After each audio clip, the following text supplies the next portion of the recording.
All right, we are going to go live in 5, 4, 3. Welcome back to episode 2 of the DiscoBots podcast.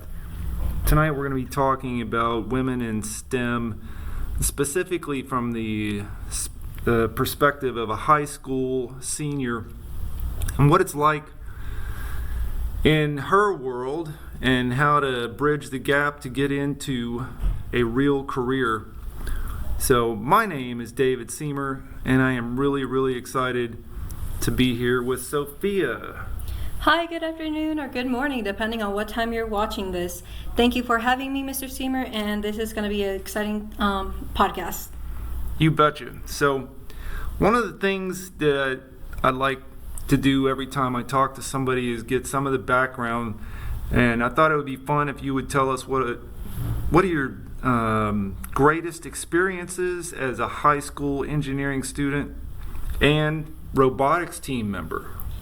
Well, to say the least, it's a great exposure to everything I've been dreaming of since the longest time actually is I've remembered. I've always been interested in engineering and always had that inspiration to continue pursuing this career or a hobby of mine. And something about high school engineering and robotics combined, it gives me a great experience on what it's like to be in the field, and it gives me also the experience I need that will be needed in the future.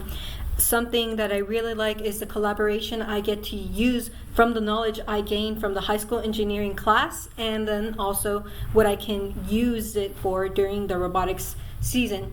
Something I really appreciate is that because the engineering program is so immersive, it gives me that experience that I need and the preparation with the safety, all the tools I need to use, and everything like that builds up to the robotics experience. Not only does it use it for robotics, but I can use it for other things as well, such as in my home, personal upgrades that I want to do, and it gives that feel that I am actually inside the engineering aspect in the world. And it gives me that opportunity to grow as a person, and it actually does prepare me as much as I need for my future, because I do want to do this in the future. I want to major as a mechanical engineer and maybe even work a little bit with robotic automation, but it gives me that experience that I need instead of just reading books about these type of technologies that will be needed in the future. And this would totally help me and help a lot of people, as I've seen with my classmates and members around Lamar. Well, that sounds like you've been having a lot of fun, and I can attest to, from my experience in the industry, seeing a major change in the demographic. Just straight out of college, my internship, my immediate boss was a male, and all the way up to the top of the corporation was all male. And my second job as a CAD analyst, I actually had to answer to a female boss for the first time, but the two bosses above her were males. And then my third engineering job, and from there on out, it's been about 50% representation, female representation. And so I have literally witnessed the landscape change, the demographic change over about a 30-year career. And there's a lot of initiatives now coming out. Vex Robotics calls it girl power. First calls it First Like a Girl. And there's a bunch of push to try to get girls more involved in this. So I was hoping we could talk for a while about what are some of the limiting beliefs or preconceived ideas that may keep girls from getting involved in STEM. Well, based off precedent of things as a male-dominating field that takes over, especially in STEM, always gives that energy to other girls that I've seen firsthand, that they feel limited to what they can do, if they can even do any activities in any of these programs. And especially in one of my first competitions I went to, there was a convention about girls and their enterprises that sponsor an all-girl empowerment field. And the thing about that, there was this one girl that stood out to me, that she felt oppressed by the other guys in her team, saying that they didn't let her do anything and things such as that. But I believe that little by little, we are starting to get more integrated as a community, especially depending on where you are, especially in the DiscoBot family. We always try to keep it an integrated system, and it actually helps to build those relationships, because even though there might be preconceived ideas and these ideas that have been implemented to us that we might need more help than others, it doesn't really have that same energy anymore. We are actually becoming more involved, we're being more active, and it actually is very helpful, because now that you said about your personal experiences, it is slowly becoming a more integrated society, and it really appreciates everybody, because everyone can actually have that opportunity to learn and not be oppressed by their factors such as gender. And it's very important to keep a notice that just because you are a certain gender, it doesn't mean that it's gonna help you or give you a disadvantage at anything. That is not true.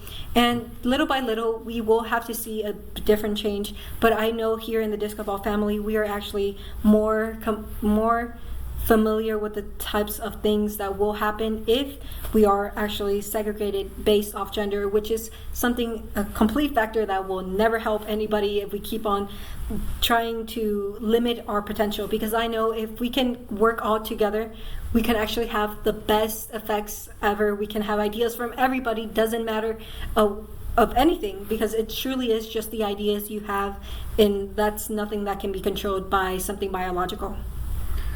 Yeah, I believe, like you said, the co-ed teams that are fully integrated usually have the highest performance.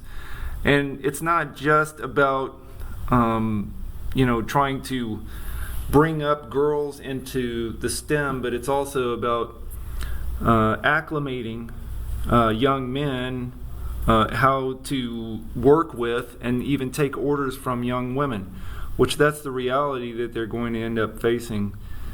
We're pretty demanding here at DiscoBots, and we work hard, we work long hours, and I would expect, I don't have any way of knowing, you're going to be the expert on this, that could be challenging for young women that are interested in STEM careers. And so how would you deal with the heavy workloads and the stresses of such an intense and immersive STEM experience that you've had here?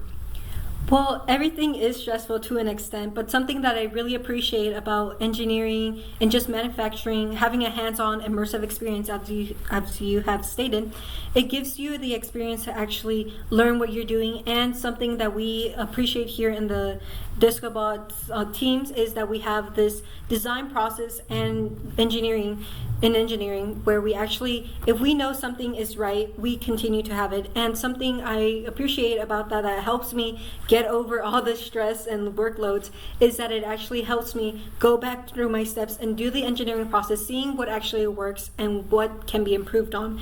Because of this, we don't actually try to completely scrap any ideas, and with this, it can actually help us understand, even in engineering as itself, but I'm going to concentrate right now on robotics.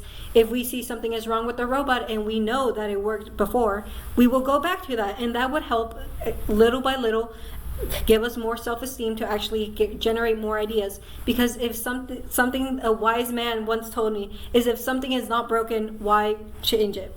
And something I really appreciate about that is that it will actually help us in anything, even if it's engineering, robotics, anything at all. It will help you go back to your steps, help you regenerate what you wanted to do, what you wanted to say, and that would actually build off. And because of that, it really helps a lot. We might have more objectives to do as a community, but the thing is that having that balanced system to actually help your community and your team is going to have a great resonance, because that will help you have that understanding that everything will be needed to be taken care of. But you don't have to worry that much about deadlines and things like that. Of course, there is deadlines to follow, but if you worry too much, it's going to become a problem, and it will give you a blockage in your mind, and that will not be helpful. So something to retrace your step, always keeping updates on what is working, everything, and just in general will always help you have that experience to learn and actually build off from your mistakes. Well, I, for one, have been really impressed with your work ethic and your positive attitude that you take into the team. And I just want to thank you for your collaboration tonight, and thank you for what you add to the DiscoBots. Thank you very much for having me. It was a pleasure.